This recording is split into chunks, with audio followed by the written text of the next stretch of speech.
मम्मा वो पेंडू सा है, मैंने उसे शादी नहीं करनी। अफशां अपनी माँ से कह रही थी। माँ ने प्यार से कहा, बेटी वो तुम्हारा कजिन है, अच्छा लड़का है, क्यों शादी नहीं करनी उससे। मम्मा वो पेंडू सा है, ना उसे कपड़े पहनने की तमीज है, ना उसे बात करने की तमीज है। मैं उसके साथ शादी नहीं करूंगी। अफशां, शादी तो करनी पड़ेगी, तुम राजी हो या ना हो। अफशां ने अपने कजन सारिम को कॉल की। सारिम, मैं तुमसे शादी नहीं करना चाहती, तुम शादी से इनकार कर दो। सारिम ने कहा, मैं माँ बाप की मर्जी के खिलाफ नहीं जा सकता, मैं तुम्हारे साथ जिंदगी भर नहीं रह सकती। ठीक है, तुम खुद इनकार कर दो फिर, मैं तो कुछ नहीं कहने वाला। अफशां ने जब देखा उसकी शादी सारिम से कर रहे हैं, उसने खुदकशी करने के लिए घर में पड़ी काफी सारी दवाइयां खा ली, अस्पताल ले गए, डॉक्टर्स ने मेदा वॉश किया, जान बच गई। अफशां ने अपनी मां के सामने हाथ जोड़े। मम्मा मुझ पे रहम करो, मैं उस जाहिल इंसान के साथ नहीं रह सकती, वो भी गांव में। मां ने कहा, बेटी सोच लो, हम सब जानते हैं सारिम बहुत अच्छा लड़का है, क्या हुआ जो वो इतना पढ़ा लिखा नहीं है, वो गांव में रहता है तो, लेकिन वो लड़का अच्छा है। अफशां के ना चाहते हुए भी उसकी शादी सारिम से करवा दी गई। अफशां ने बस समझ लिया कि अब जिंदगी बर्बाद हो गई, सारे ख्वाब खत्म हो गए, सब खुशियां जला दी गई हैं, सब कुछ एक जाहिल इंसान के हवाले हो गया। पहली रात थी। अफशां ने सारिम को कहा, सारिम तुम मुझसे शादी करना चाहते थे, शादी हो गई है, लेकिन मुझसे दूर रहो। सारिम मुस्कुराते हुए कहने लगा, ठीक है अफशां, आप इतना गुस्सा क्यों कर रही हैं। अफशां गुस्से से बोली, तुमने मेरी जिंदगी तबाह कर दी है सारिम। सारिम ने एक डिबिया खोली, उसमें चमकती हुई अंगूठी थी। उसने वो डिबिया अफशां के सामने रखी और कहने लगा, अफशां ये गिफ्ट आपके लिए। अफशां ने अंगूठी उठाकर साइड पे रख दी और करवट बदलकर लेट गई, रोने लगी। सारिम नवाफिल अदा करने लगा, फिर अफशां के पास लेट गया। यूं जिंदगी का सफर शुरू हुआ। अफशां का दम घुटने लगा सारिम के साथ। सारिम देखने में खूबसूरत था, बस ज्यादा पढ़ा लिखा नहीं था, डिसेंट सा भी नहीं था। अफशां मॉडर्न सी लड़की थी। सारिम सुबह उठते ही अफशां का माथा चूमता, फिर खुद नाश्ता बनाता। अफशां को गुस्सा आता, ये बंदा मुझे इंप्रेस करने के चक्करों में है। अफशां जब सारिम के हाथ का बना खाना खाती, बहुत हैरान होती, इतना मजे का खाना। सारिम रात को थका हारा आता, अफशां बस खामोश सी अपनी दुनिया में गुम सी रहती। उसको कोई परवाह नहीं थी सारिम की। सारिम भी अफशां को कुछ ना कहता था। घर आकर खाना बनाता, अफशां को खाना देता। अफशां पत्थर दिल थी शायद, ना घर की सफाई करती, ना वो सारिम के कपड़े धोती। सारिम अपने काम खुद करता। साल गुजर गया। सारिम अफशां की हर बेरुखी चूम कर बर्दाश्त करता। अफशां को यूं लगता था एक बदूसा इंसान पल्ले पड़ गया है। सारिम चूंकि एक मर्द था, वो औरत पे हाथ उठाना मर्द की शान के खिलाफ समझता था, फिर उस पे हाथ उठाना जो हमसफर हो। सारिम ने एक दिन कहा, अफशां तुम अपना ख्याल क्यों नहीं रखती पागल, देखो रंग कितना धीमा पड़ गया है तुम्हारा, तुम्हारे बाल देखो कितने रूखे से हो गए। सारिम अफशां के पास बैठ गया। 1 साल के बाद सारिम ने यूं अफशां को छुआ था। अफशा के बालों में ऑयल लगाने लगा। वो बोली, छोड़ दो मुझे सारिम। नहीं छोड़ूंगा। अफशा ने धक्का दिया। ऑयल सारिम के ऊपर गिर गया। अफशा जाने लगी उठकर। सारिम ने बाजू पकड़ा, पास बिठा लिया। मुस्कुराते हुए कहने लगा, अफशा, मैं यूं ऐसे आपको नहीं देख सकता।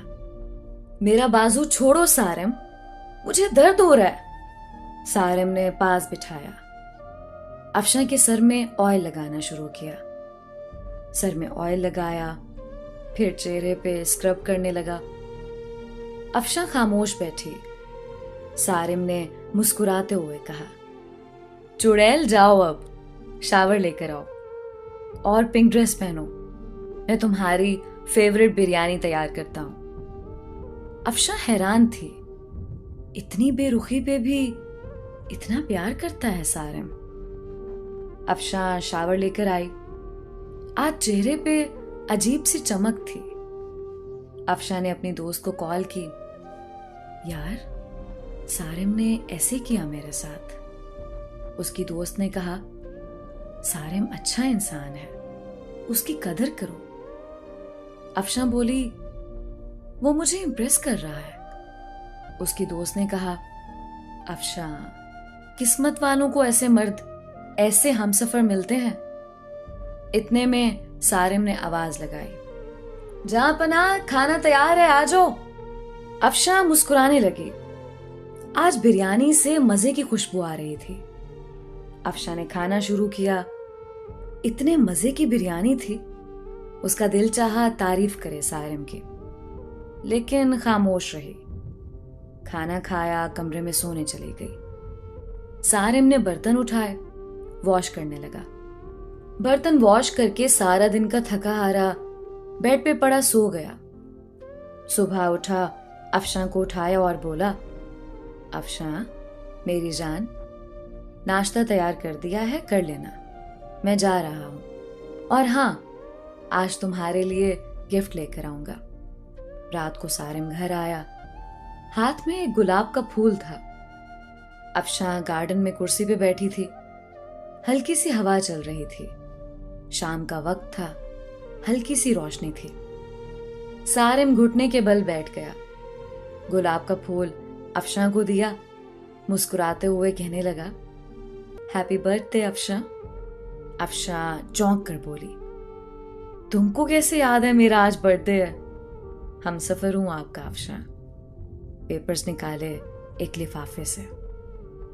अफशा का हाथ पकड़कर कहने लगा, जानती हो ये पेपर्स किस चीज के हैं? अफशा का दिल धड़कने लगा। क्या है ये सारिम? ये हम दोनों की खुशी है अफशा। बताओ सारिम, ये क्या है? वो प्यार भरे लहजे में बोला, ये हमारे नए घर के पेपर्स हैं। मैंने नया घर लिया है और तुम्हारे नाम किया है। अफशा को यकीन नहीं हो रहा था। अफशा ने देखा, नया घर, वो भी मेरे नाम। अफशा कुर्सी पे बैठ गई। आंखों में आंसू आ गए। सारिम, इतनी मोहब्बत। सारिम की आंख से पहली बार आंसू छलका था। सारिम ने कांपती हुई आवाज में कहा, अफशा, एक चीज मांगू? अफशा ने हाँ में सर हिला दिया। अफशा, हमेशा खुश रहना। जानती हो, तुम परी सी हो, मासूम सी, बहुत प्यारी हो तुम। मैं बहुत खुश नसीब हूं, तुम जैसी हमसफर मिली मुझे। अफशा, हमारी शादी को 2 साल गुजर गए, लेकिन हमने कभी एक दूसरे को सीने से नहीं लगाया। मुझे आज सीने से लगा लो ना। अफशा ने ना चाहते हुए आज सारिम को सीने से लगा लिया। सारिम जोर से सीने से लगा। रोते हुए कहने लगा, ये बाहें क्या पता फिर नसीब हो ना हो। इतना कहकर सारिम कमरे में चला गया। अफशान को समझ नहीं आ रहा था कि क्या करे। वो सारिम को क्या समझती रही। सारिम कितना अच्छा इंसान है, कितना बुरा सलूक किया मैंने सारिम के साथ। अफशान का दिल चाह रहा था कि सारिम की बाहों में समा जाए। सारिम की बेपनाह मोहब्बत 2 साल में सारिम को इग्नोर करती रही। सारिम फिर भी मुझे चाहता रहा। रात भर अफशान ख्वाब देखती रही। कल सारिम के लिए नाश्ता खुद बनाऊंगी। सारिम को अब दुनिया की हर खुशी दूंगी। सारिम को अब कभी उदास ना होने दूंगी। रात बीत गई। अफशान उठी, नाश्ता तैयार किया। बहुत खुश थी। शावर लिया, सारिम के उठने का इंतजार करने लगी। काफी टाइम गुजर गया, सारिम ना उठा। अफशान कमरे में गई, मोहब्बत से आवाज देने लगी, सारिम उठ जाए, मैंने आज आपके लिए नाश्ता तैयार किया है। सारिम करवट लिए सो रहा था। अफशान ने मोहब्बत से सारिम को छुआ। देखा सारिम का जिस्म ठंडा पड़ चुका है। अफशान ने आगे बढ़कर देखा, सारिम के बिस्तर पे खून पड़ा था, मुंह पे खून लगा हुआ था। अफशान चीखने लगी, जोर जोर से आवाजें देने लगी, सारिम उठ जाओ, ये क्या हुआ है आपको? सारिम उठो ना। मोहल्ले वाले इकट्ठे हो गए, अस्पताल ले गए। डॉक्टर ने चेक किया और बोला, मैंने कहा था इसे अपना ख्याल रखो, अपना इलाज करवाओ, किसी को साथ लेकर आओ। लेकिन शायद ये जीना नहीं चाहता था। अफशान ने रोते हुए कहा, क्या था सारिम को? डॉक्टर ने एक आह भरी और कहने लगा, सारिम को पिछले 1.5 साल से ब्लड कैंसर था। शायद उसका ख्याल रखने वाला कोई नहीं था। मुझे अक्सर कहता था, डॉक्टर साहब, मैं किसके लिए जीऊं? कोई है ही नहीं जो मुझे अपना कह सके। मेरे घर में मेरा इंतजार करने वाला कोई नहीं है। कोई नहीं है जो मुझसे मोहब्बत से पूछे दिन कैसा गुजरा। कोई नहीं है जो मुझे कहे, आप थक गए हैं, चलो सर दबा दूं। रात को कमरे में अकेला दर्द से तड़पता हूं, लेकिन कोई नहीं है जो मेरा दर्द समझे। अफशान जमीन पे गिर गई। सारिम, ये क्या कर दिया तुमने? सारिम, मुझे माफ कर दो। सारिम, मैं पागल हो गई थी। सारिम, ना जाओ मुझे छोड़कर। सारिम, मैं मर जाऊंगी तुम्हारे बिना।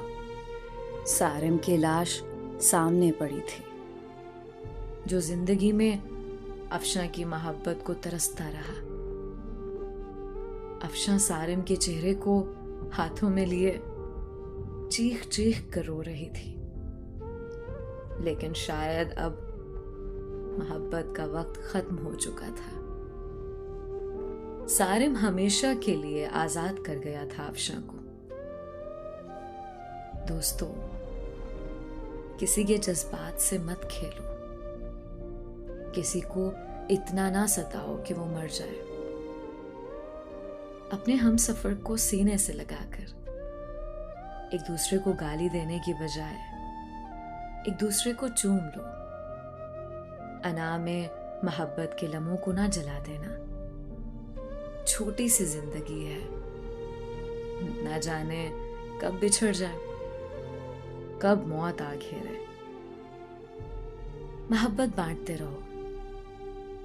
किसी के मरने के बाद पछतावे से अच्छा है किसी को जिंदगी में ही सीने से लगा लो।